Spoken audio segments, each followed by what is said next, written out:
Pelaku berinisial SO usia 40 tahun, seorang guru les tersangka kasus dugaan pencabulan terhadap anak muridnya yang masih berusia 15 tahun telah diserahkan ke pihak Kejaksaan Negeri Jakarta Barat. Tersangka diserahkan setelah berkas perkara penyidikannya telah dinyatakan lengkap atau P21. Saat ditemui Kamis malam, Kasih Pidana Umum Kejaksaan Negeri Jakarta Barat, Sunarto menjelaskan, selain tersangka SO, pihak Kejaksaan Negeri Jakarta Barat juga telah menerima beberapa barang bukti lain, diantaranya telepon genggam tersangka, hasil visum dan pakaian korban.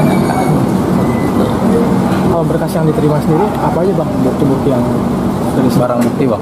Kalau barang bukti itu ada handphone, ya, ada pakaian si korban. Nah, di situ yang barang bukti yang disita.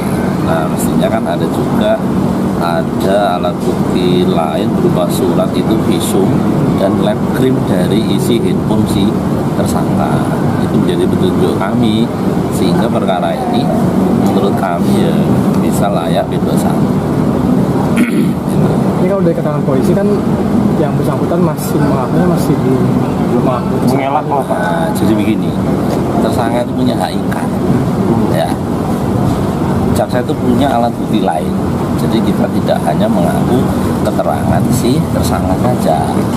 Di situ kan ada saksi korban, saksi-saksi yang lain, alat bukti, surat, visum yang tadi ya seperti saya sampaikan.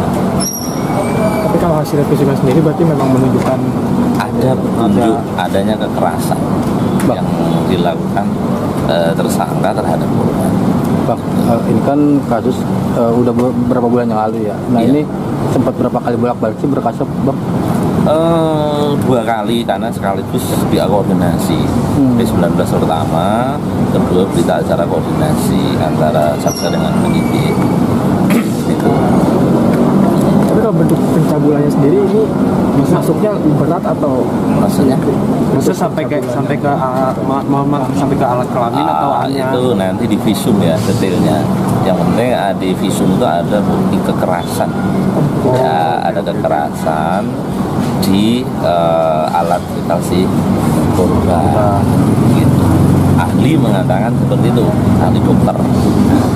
Sebelumnya kasus tersebut dilaporkan oleh orang tua korban ke Mapolsek Cengkareng hingga akhirnya tersangka ditahan dan dijerat dengan pasal 82 ayat 2 atau 82 ayat 1 Undang-Undang Nomor 23 Tahun 2023 tentang Perlindungan Anak dengan ancaman 15 tahun penjara. Setelah diterima berkas perkara penyidikannya, tersangka akan dibawa ke Rutan Salemba Cabang Kejaksaan Negeri Jakarta Barat untuk dilakukan penahanan sampai nanti proses persidangan. Dari Jakarta, Tim Liputan melaporkan untuk Sinpo TV.